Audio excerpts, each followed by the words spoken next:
Our guest today is Julius Schwabach, who is a London-based screenwriter. He graduated from Warwick University with a English literature degree and studied history, English, and art at Winchester College. Now, his first short film is The After, made for Netflix, premiered at the Oscar-qualifying HollyShorts Film Festival to rave reviews. The short film went on to win the festival's Best Live Action Award and is now Oscar nominated. The After is a gut-wrenching story about a man who grieves and who can't seem to get over a tragic event that happened in his life. So, ladies and gentlemen, let's welcome screenwriter Julius Schwabach and the Oscar-nominated short film The After to the show. Welcome, John. Thank you so much for having me. Yeah, how long have you been a writer? It's hard to tell. Professionally, this is my first big professional job, so about 4 years now in the making. I started when I was 18. But unprofessionally, I worked and I did script doctoring and I did amateur script projects for the past, before that, maybe 2 or 3 years. So overall, about 7 years in writing. So, when you became a writer, did you have the goal of working in the film industry? Strangely enough, the first time I wanted to become a writer, it was instead for stage. Uh, there was this competition, 16, where we had been tasked to write like a 30-page like script or 30-page play, and I went out and, against the better wishes of my parents, took time after time out of lesson, foregoing homeworks and assignments, and I finished a 60-page document, which was nothing like a stage play. There was director notes in it, zooms in, close-ups, all of this javango, which I had no idea was script. That was how my mind worked. And while I was disappointed by the results I had from the stage theater tutor, I was not disappointed in realizing that maybe this is the path I should do. Ah, well, where did you get the idea for The After? So the director came to me with a story idea, which was a white businessman loses his wife and daughter to rabbinic stabbings, and he becomes an Uber driver to deal with his grief. And in that grief, he comes across a girl who looks like his daughter, and they hug and they resolve each other. So he came to me with that story idea. Oh, way back, maybe 3 years ago, when I was just beginning university in COVID. So it came at a very penultimate time, a year of grieving for my generation. Because of COVID, I never had a prom or never sort of had like a graduation day. Mine was over PowerPoint presentation, which was very, surprisingly enough, underwhelming. Um, and that story spoke to me, that idea spoke to me, and I wanted to make it bigger. I wanted to make it more about how I felt and how my year felt, how we've been cheated, how we've been treated unfairly, just as now Dio felt cheated out of his family, and the exploration of grief because of it. So, Miss On Harriman came to you with this idea for you to write this? He came to my mum first for the. My mum's a screenwriter, and because Miss Harriman was a first-time director, my mum basically said that why doesn't JJ have a try? And I gave him some of my scripts, and we had some couple of meetings, and things moved forward where I was just basically sent off. Wow. Now, did you write this before there was a Netflix deal in place, or did Miss On already have a deal with Netflix to bring forth the story?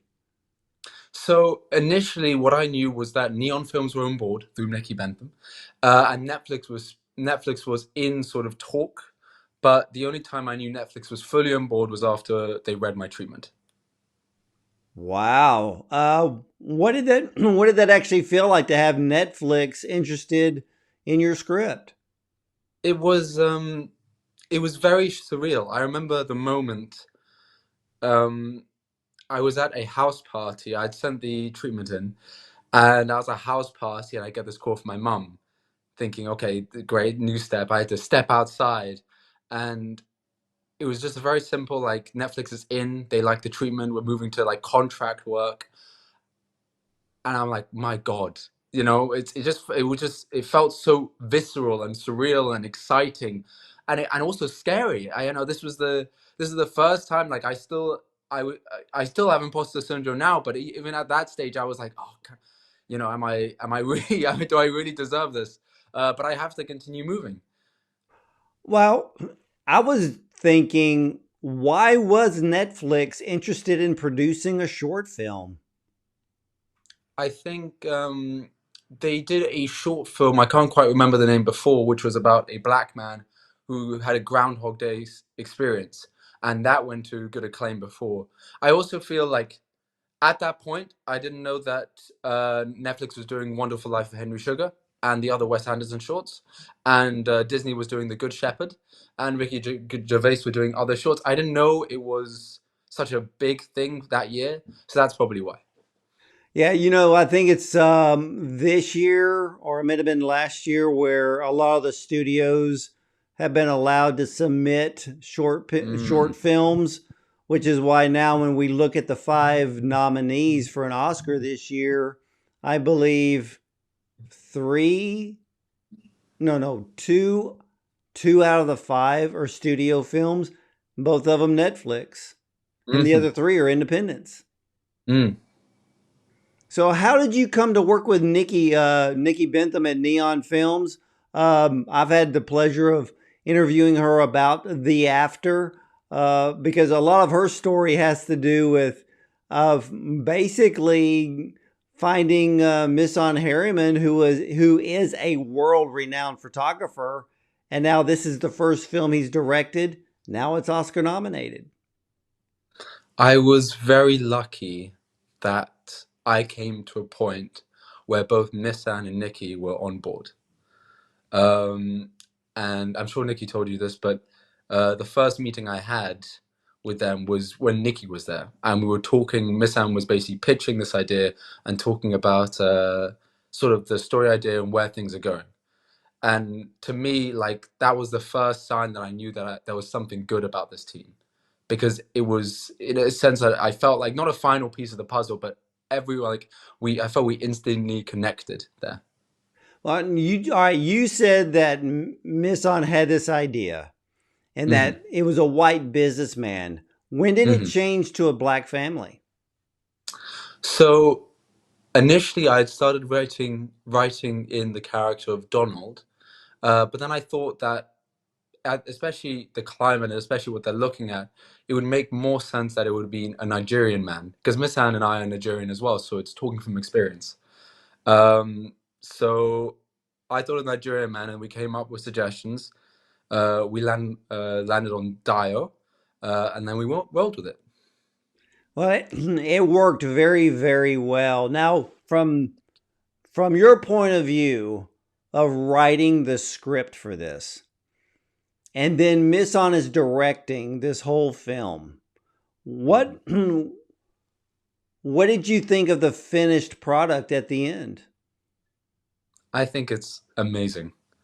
I'm very happy. Honestly, I'm just extremely grateful. Um, and I think it shows, that Miss San is not a director who sort of just takes the script and rolls with it. He was with me verbally, and so is Nikki, every single day. So it feels like a project where my script is understood, uh, and expounded on. It's fantastic. Well, now were you on set when it was being filmed? I was only on set for a day, but I had great chats with Miss Anne and great chats with Nikki about the direction, what Miss Anne was going to shoot, and how respectful they were. Was there any script changes when they started filming? Oh, the occasional script changes, actors improvising, all of this stuff, but you know, how can I complain? They kept the core ideals the same, the scenes the same. It was perfect. Well, what did you think of David Oyelowo's performance? Brilliant. Like, he was the star power. Let's be honest, it's fantastic, but it's he came on and he took the script to a new level in acting. As all great actors do. The dedication, like, I think Miss San. I went to a screening in LA a couple days ago, and Miss Sam was talking, and I think he put it perfectly where he said that David can reach those bottomless depths that we don't deserve an actor like David. You know, it's unfair how much he's giving for this performance, and that sort of describes how I feel about him as well. Yeah, David brought this character, like you said, to a whole new level. And Mm, and I've seen so many actors this season in so many short films. And David's performance is one of the very, very few that truly stand out. I mean, if the Academy even had a category of nominating Best Actor or Best Actress in a short film, David would have been mm, nominated. 100%. I mean, yeah, without a doubt. Well, what are you amazed at the response the audience is having to the After? Honestly, it's strange. When it first got made, when it got first produced, it sort of went silent. I don't think we got into Telluride, and then TIFF came along, and we didn't get into that. But then the first inkling of hope, I guess, was that we heard that Oprah watched it and loved it, and we were like, okay, we might have something.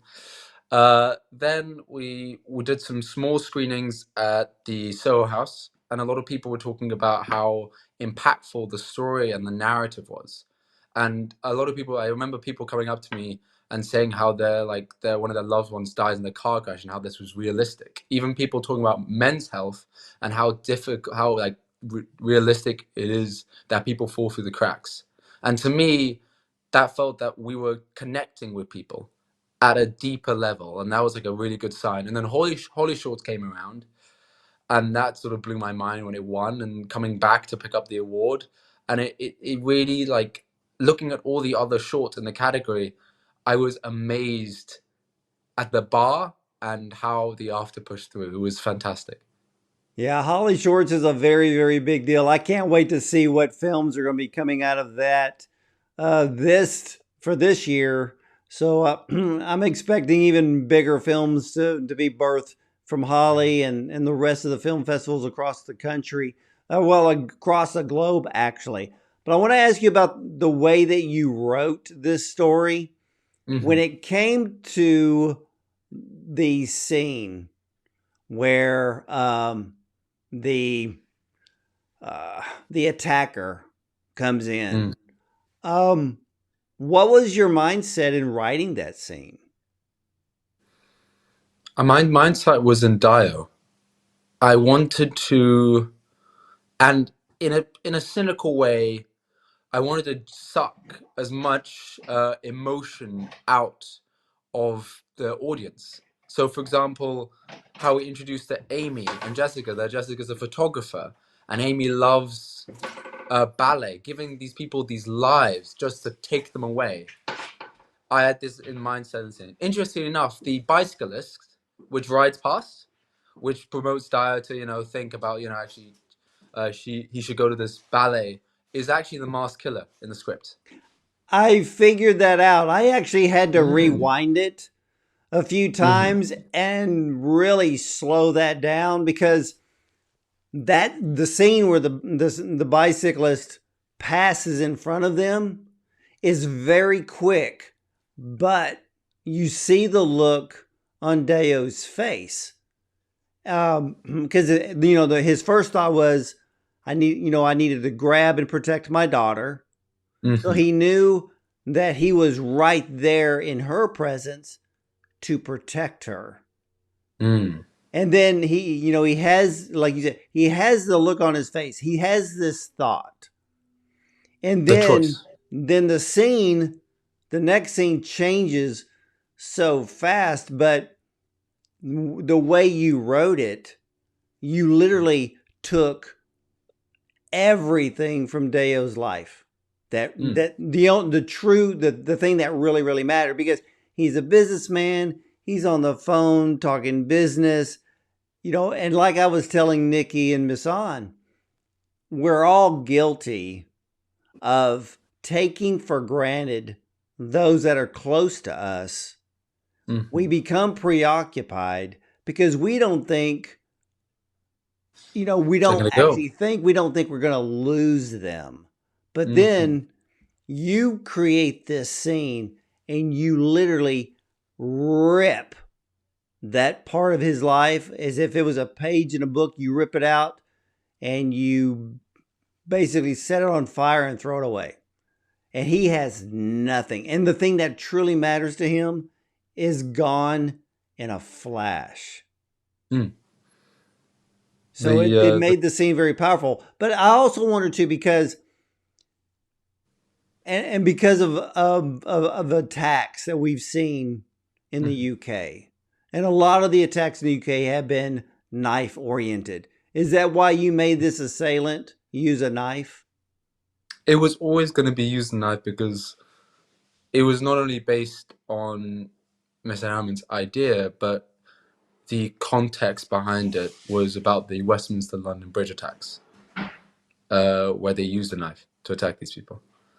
So the knife was always there. It was never going to be a gun or any other weapon. We always wanted to make it topical to feel authentic, because it's interesting, like with the shelf life of movies. When we were writing it, it was at the height of COVID, so the attacks were still fresh in our mind. Looking back now, as you asked this question, it seems strange, but that's the reason. Now you had the mother. Mm. Um, Even well, here's the thing about that whole scene. The Mm. assailant is shocking. Mm. What he does to the daughter is very shocking.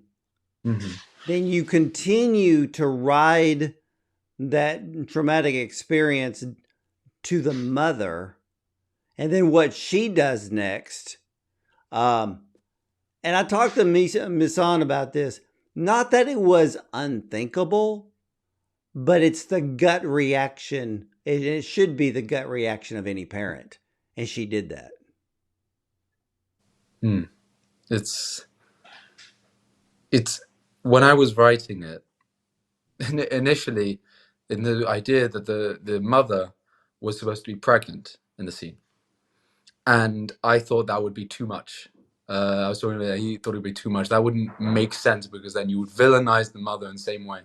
But for me, you put it rightly. It's that gut reaction, because in the scene you see her reaction. You don't see the actual like child body of the child, but you see the guttural scream. And I also wanted to get a sense that things are moving fastly now. Dio doesn't have time to contemplate an emotion develop and try and stop. It always happens immediately, which happens normally. Like life just goes, and you're always left in the wake of it. You have no control.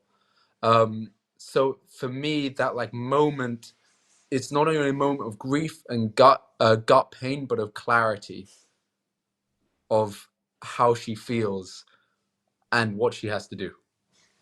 Well, what was it like for you to write the emotional scenes after the incident with his wife and daughter? Because, and this is what I love about actors, when they're in a situation where they're by themselves, they have no other actor to feed off of. Mm-hmm. They have to be in the moment by themselves. And like David did, and like Misan mentioned, he dug deep to places where we wouldn't even go. And Mm-hmm. he did that in his performance. But for you as a screenwriter, what was it like writing those emotional scenes? Like him being parked at the top of the parking garage and looking at a photograph. I think with those scenes, I wanted to get this. Is I wanted to try and get across the inability to process grief. That in a weird way, when I've had relatives who died, and especially during COVID, I wasn't being able to go to their funeral because of COVID restrictions. And instead of talking to people, I just continued doing essays. I didn't give myself time to grieve. And with this, him sitting in the car, him listening to music, listening to voice notes from his family, looking at photos, these are little snippets where there are chances of him to fully process the grief, but then he has to be an Uber driver. And it's that conflict I want to show. And that follows through in his relationship with the little vignettes in the car. How the first one talks about how he felt with his daughter and how he'll never get that back again. The second one about like the Uber where they think their dad is going to die reminds him of how he could have saved his own family if he hadn't picked up that call.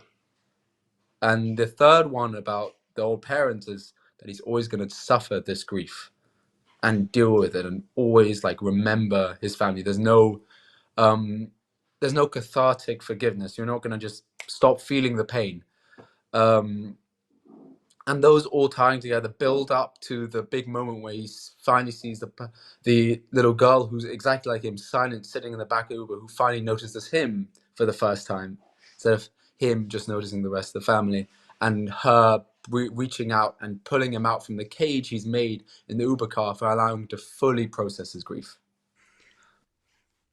John, I am extremely impressed. Thank you. Because even though this is a short film, you took the time as you were writing it that every passenger that Deo had in his car, there was a meaning behind those passengers. It's not like you created a couple of characters that rode in the back seat, they got to their destination and they left. You actually thought this out. Mm-hmm. One step at a time. And I think that's why this film is so powerful. And I was telling both Nikki and Misson, one of my favorite parts of this film is, of course, when he gets out of the car. Mm. And the little girl has the two parents, but it's the opposite of what Deo had in a way, because her parents aren't paying attention to her. They're kind of having this light argument, so to speak. Mm-hmm. And here she is not feeling that she's being seen or heard. Her focus is now during the ride is on Deo, like you said. But then she's the key that unlocks the door to his cage. Yeah. She literally brings them out of the car. And what I really like is that the moment when he gets back in the car also makes it not a happy ending. It's not a fairy tale where initially in earlier scripts I had him walking away from the car, but it sort of says that people go through this. They have that moment and they will slowly get better. As Missan said, that we're not showing the light at the door at the end of the tunnel, we're just saying there is a tunnel. I actually thought the ending was positive. Because as I explained to both of them, what I loved about the ending scene when he got back into the car, because when he looked up, he's looking out, the windows roll down, but then he looks up, and right at that moment, a ray of sunshine comes across his face. And for me, when I saw that, I was like, his healing process is now starting. That's interesting. I can see that. And it was beautiful. And of course, what even made it more beautiful in that moment is when Birdie's song starts to play. Yes. And it brings the whole thing full circle. It's one of those like key notes you don't initially hear at the beginning, but you realize it's always been there, that undertone. No, it's fantastic. Yeah, so you have a very, very bright future ahead of you. To be a screenwriter, to write this script, and then become Oscar nominated. What went through your mind when you heard that when the nominations were being announced? I was I was at the nominations lunch in London. So I was looking at the big screen, and it was strange because the director, Miss Anne and Nikki, were both at home with their parents, with their family, and I saw like Jack Quaid announce the after, and I was paralyzed. I couldn't believe it. It just felt so insane to me that for me, a young writer, to write this, it was just it was crazy. It was I don't know what other words to put except like very super, not superficial, but like amazing, fantastic. It was heartfelt. It felt in a weird way like, not that potential had been seen, but there was potential there in the begin with. It felt gratifying, and I felt that it wasn't just my feeling shared, my passion, but it was a complete passion with Miss Anne and Nikki. That we called each other, which I even enjoyed more. We called each other afterwards, congratulating each other, seeing what the next steps are, and having that in not even fear but tension that we're on now the path of the Oscars. That it's a whole new world. It's crossing the threshold, as you probably know. Yeah, because even for you, here you are, a screenwriter of a Oscar nominated film, It's and that will always follow you. always following me. Now I have to do better.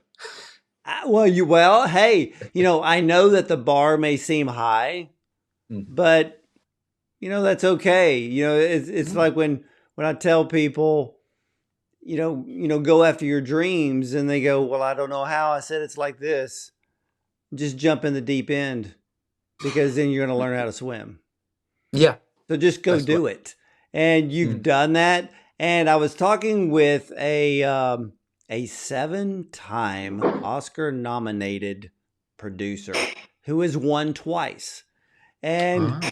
we got the talking that the Academy needs to broaden the live action short category to include more than two people. Because usually Mm. you'll end up with one director, one producer, and that's all that's allowed. Well, to me, it Hmm. should be the director, the producer, and if there's two producers, have both producers, as well as the screenwriter, because Mm. those three areas should be acknowledged when a nomination for an Oscar is announced, and whenever the winner is announced, those on the team should be able to take that statue home. Mm. It's it's a strange one. I'm a little bit of an anomaly because I'm just the writer. Usually with the shorts like last year, it's the writer and director. So I understand this difficulty, and if it is a problem going through, I am 100% for it. But but that is good to hear. That is good to hear. Well, That John, in all seriousness and being honest and genuine and sincere, you are a brilliant writer. Thank you so Um, much. Don't ever let anybody tell you that you're not, because you are. You have the proof with this film. Um, you took every step, every moment of this film. It means something. There's not an empty space of this story. Mm. Uh, just to hear you explain the passengers, you really, truly thought this out, and it paid off big. Thank you so much. Thank you, sir. Honestly. So, will you be going to the Oscars? Yes. Um, I'm just waiting for tickets now. It's insane. I, I'm taking my mum, my dad, and my brother, hopefully. But I've only seen like from a distance the red carpet, uh, and Next step is the governor's board as well. So hopefully getting tickets for that, and just being with the nominees, Mr. and Nikki, and touch wood, of course. If it wins, going up on stage as well. Ah, well, I know one thing. I can't wait to see who wins this category. I think this category is tougher this year than it was last year. Hmm. I know that An Irish Goodbye won in 2023 and absolutely well deserved win. That Hmm. was a beautiful film. But you have written one of the most powerful short films I think that we have seen in the last few years. So after the Oscars, what's next for you? So at the moment, I have two projects running, co-writing features. One I'm doing with a friend. It's a Viking Western. So imagine the vigilantism and outlaw of a Western with the duels, but replace that with paganism and a much more colorful environment, and the same type ghost towns and even churches in Scandinavia, and there you have the Viking Western. So we're doing a feature for that, and then another feature which is based off a book by Stacey Corrigan called Jordan Version 3.201, and it's a American dystopian eco story about a man who wakes up in the middle of an island with no name or no memory of what happened before, and him trying to find his identity and figuring out what's happened to humanity. Wow, that sounds like a very powerful project. Both are, and then on my own, I'm writing or finishing writing a short I'm going to direct about reparations in the UK.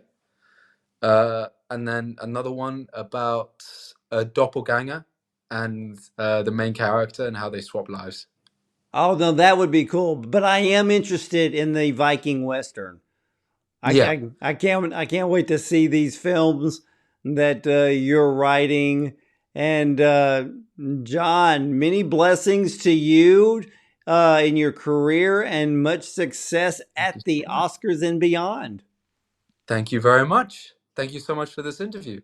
You're very welcome. And ladies and gentlemen, you've got to check out The After, an Oscar nominated short film that has people talking, thinking, and pondering the true, well, the meaning of life.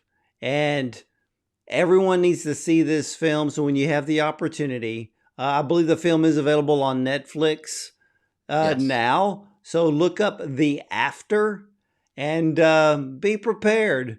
All of your senses, well, will be inundated and you will be tested, but it is a powerful film. It's a beautiful film. So you got to check it out on Netflix.